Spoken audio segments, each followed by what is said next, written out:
Okay, so had a few people ask about spark plugs and how we read them, and there's been a little bit of disagreement, I think, on maybe a misunderstanding on what I'm actually doing here. Now, when I make a dyno pull and I want to read spark plugs, I put a brand new set in the car after I've already done about 90% of the tuning, and then I will start reading the plugs. Yes, I trust my wideband and all the other equipment in, on, and around the car, but the only thing that tells you what's going on in those cylinders is this little guy right here.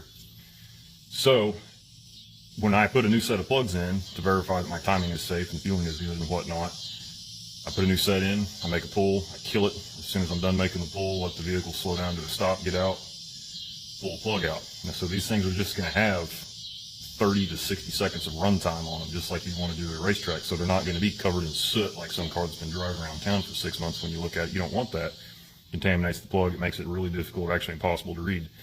So now if we look at this one, you can see on the strap, if this will focus, the timing mark is pretty much right where I want it, kind of right there in the middle of the strap.